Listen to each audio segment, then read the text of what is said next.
Hörmətli Ələsgər sevənlər, bugün sizlərə nağıl edəcəyim bu əhvalat Dədə Ələsgərin başına gəlmiş bir əhvalatdır.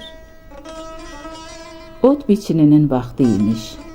Həmişə olduğu kimi Ağkilsə kəndinin cəmaatı səhər tezdən Çalmalı dağındakı biçənəklərə yollanırlar. Yol Daşlı Güney adlanan bir dağın ətəyindən keçir.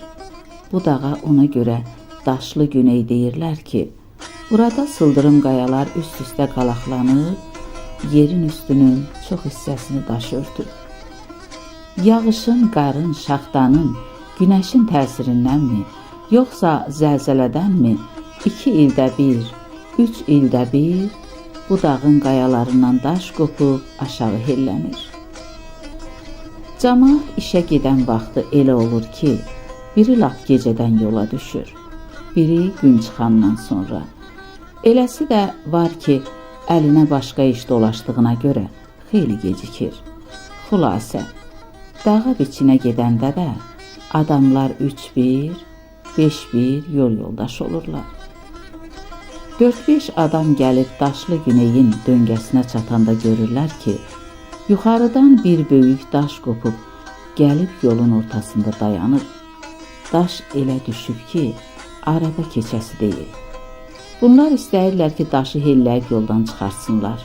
Nə qədər güc verirlər, daşı tərpədə bilmirlər. Biri deyir ki, axşam işdən qaydanda adam çox olacaq, onda daşı yoldan çıxardarıq.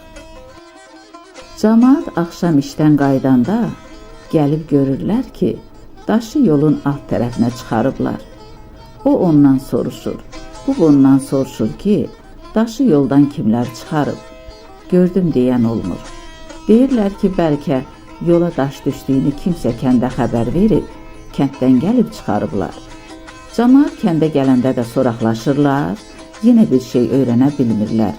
Başqa kəndin adamlarının da nəyinə lazım idi ki, gəlib Ağkilsənin yolundakı daşı çıxartsın. Bir gün keçir, 5 gün keçir, 1 ay keçir, 1 il keçir, daşın yoldan necə çıxarıldığı bir sirr olaraq qalır.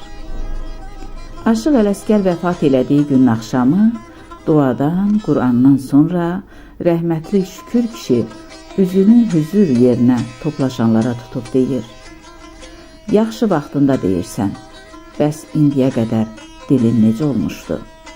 Vallah, Aşıq Ələsgər ant verib tapşırmışdı ki, mən ölənə qədər bu sirri açma. Bəs o daşı yoldan necə çıxarda bilmişdi? Şükür kişi nağıllamağa başlayır. Mən o günü işə gecikmişdim. Dağa təkcə gedirdim.